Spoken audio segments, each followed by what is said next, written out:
Você vem do Braga. Aqui todos os portugueses são todos de Braga. Ça, on ne peut pas continuer, on ne peut pas laisser faire des entreprises qui font appel à cette main-d'œuvre. Vas-y.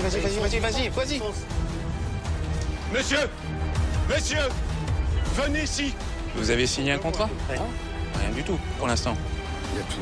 Des personnes qui viennent d'arriver, des personnes au chômage, des personnes handicapées qui continuent leur activité. Donc là, il y a visiblement fraude aux prestations également. Bonjour à tous et bienvenue dans Révélation. Ce soir, je vous propose une enquête explosive sur le travail au noir. Le montant estimé de cette fraude donne le tournis. Selon la Cour des comptes, elle coûterait près de 20 milliards d'euros par an à la collectivité. Vous allez découvrir dans notre reportage que le travail dissimulé ne touche pas uniquement le bâtiment, l'hôtellerie et la restauration, mais il concerne tous les secteurs économiques, même ceux a priori insoupçonnables. C'est à peine croyable, mais lors de notre enquête, nous avons découvert par exemple qu'au cœur des tribunaux, à l'endroit même où l'on sanctionne les manquements à la loi, du personnel est employé en toute illégalité. Au sein même de l'administration française, dans l'une des plus grandes institutions de l'État, une partie de ceux qui sont justement censés faire respecter la loi auraient à leur tour basculé dans l'illégalité. Du travail dissimulé, du personnel non déclaré par milliers au cœur de la République. Dans le sud de la France, un bâtiment qui dépend du ministère de la Justice. Nadine reçoit un jeune homme qui a été contrôlé positif au cannabis au volant de sa voiture. Vous savez pourquoi vous êtes convoqué? Vous avez eu le... Oui. Alors pour une conduite sous l'influence de produits stupéfiants. Comme c'est la première fois que l'homme est contrôlé positif, le procureur a décidé de ne pas le poursuivre. Mais son permis lui est retiré pour 3 mois et il se voit infliger une amende de 300 €, ainsi que ce que l'on appelle un rappel à la loi. Et ce rappel, c'est Nadine qui l'effectue. Alors, est-ce que vous connaissez les peines prévues par la loi sur justement cette conduite sous l'emprise de stupéfiants? Ça punit de 2 ans d'emprisonnement et de 4 500 € d'amende. Nadine est ce que l'on appelle un délégué du procureur, c'est-à-dire qu'elle réalise des entretiens en son nom. Bonne journée, monsieur. Au revoir. Des dossiers comme celui-ci, elle en traite environ 50 par mois. Et sa rémunération varie en fonction des actes qu'elle réalise. Si par exemple on fait juste un rappel à la loi, ça va être 8 €. Pour une réparation pénale, je pense que ça fait 24. Sauf que derrière cette situation a priori parfaitement officielle, il y a un énorme scandale. Car à la fin du mois, dans sa boîte aux lettres, ce n'est pas une feuille de paye qu'elle reçoit, mais un papier comme celui-ci. Un avis de virement. On peut y lire le détail des actes qu'elle a effectués et la somme globale qui lui est versée à la fin du mois. Ce mois-ci, par exemple, 1 073 €. Mais le fait qu'il s'agisse d'indemnités et non pas de salaire est loin d'être anodin. Vous n'êtes pas payé en salaire? Non, nous ne sommes pas payés en salaire, honoraire. Non, il s'agit d'indemnités. Du coup, sur cet avis de virement ne figure aucune des lignes habituelles sur une feuille de paye. Pas de charges, pas de prélèvements sociaux. Toute votre activité de délégué du procureur, vous ne cotisez ni pour le chômage ni pour la retraite? Ah, aucune caisse. Non, je ne cotise à rien. Aucune charge salariale? Aucune charge salariale. Vous avez bien entendu, pas le moindre euro de cotisation. Une situation à peine croyable. Après 12 ans de travail au service d'un ministère, Nadine n'a donc aucun point de retraite et aucune couverture sociale. Et si demain le procureur décide de se passer de ses services, elle n'aura pas droit au chômage, ni à aucune allocation.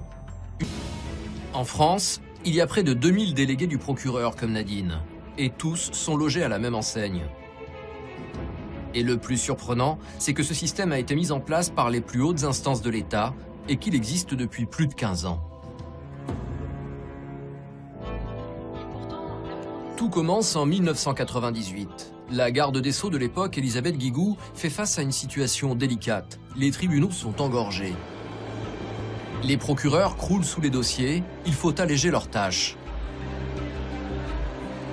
Alors, dans une circulaire datée du 15 juillet 1998, la garde des Sceaux offre aux procureurs la possibilité d'embaucher des délégués pour effectuer les tâches les plus simples, comme par exemple les rappels à la loi aux jeunes délinquants.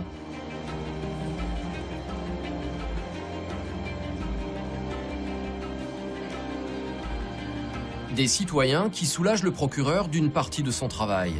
La solution semble parfaite à un détail près. Car ces délégués du procureur ne sont pas à proprement parler salariés du ministère. Ils ne sont déclarés à aucun régime social et n'ont pas de feuille de paye. Selon la loi, il s'agit de travail dissimulé. D'ailleurs, en septembre 2012, la Cour des comptes a dénoncé le problème. Elle a publié un rapport dans lequel elle pointe du doigt ce dysfonctionnement. La presse nationale va s'en faire l'écho. Elle titre sur ces employés qui travaillent au noir au ministère et dénonce le statut de ces délégués du procureur qui travaillent au noir. 19 juin 2014, nous sommes à Martigues, dans les Bouches-du-Rhône. Dans quelques instants va se tenir le congrès national annuel de l'organisation de demi-lourds. Le service d'ordre est sur le pied de guerre et pour cause, ils se préparent à accueillir un invité de marque. La ministre de la Justice de l'époque, Christiane Taubira. Elle a fait spécialement le déplacement depuis Paris. Même si le problème des délégués du procureur n'est pas à l'ordre du jour, c'est une occasion rêvée de plaider leur cause. Et ils ne vont pas la laisser passer. Le congrès commence, et chose très rare, en plein discours d'accueil devant toute l'assistance, l'un des responsables de la fédération va oser bousculer le protocole et interpeller frontalement la ministre. Mesdames et messieurs, nous constatons que nos associations compétentes, professionnalisées deviennent en fait une variable d'ajustement dans un fonctionnement de plus en plus technocratique de la justice pénale, tandis que prospèrent, il faut que je vous le dise aussi, les personnes physiques, déléguées du médiateur du procureur, que j'ai toujours et que je continue de qualifier de travailleurs au noir du ministère de la Justice, qui est quand même une situation délicate pour un ministère chargé de poursuivre les délinquants. Le coup est dur. L'ancienne ministre de la Justice vient d'être accusée en public d'avoir recours au travail au noir. À sa sortie de la salle, nous interpellons l'ancienne ministre sur le sujet. Vous avez des travailleurs au noir au ministère de la Justice? La formule, je pense, va faire florès parce que, évidemment, elle a son charme. L'inspection produira son rapport et nous verrons exactement ce qu'il en est. Et s'il y a des situations d'irrégularité, je veillerai à ce qu'elles soient régularisées parce que je veux absolument que le ministère de la Justice soit exemplaire. La Cour des comptes sur le sujet, il ne paye pas de cotisation sociale? Pardon. Je vous dis, patientez, il y aura le rapport. Les rapports de l'inspection sont toujours très bien faits. Donc le rapport ne cachera rien. Christiane Taubira nous l'assure, la situation devrait prochainement être clarifiée. La mission d'inspection interministérielle promise par Christiane Taubira a effectivement remis un rapport au ministère. L'ennui, c'est que la chancellerie nous l'a fait savoir, ce rapport n'est pas, pour l'instant, destiné à être rendu public. 8 ministres se sont succédés à la chancellerie. Aucun n'a fait régulariser la situation des délégués. En 2017, les délégués du procureur travaillent toujours au noir.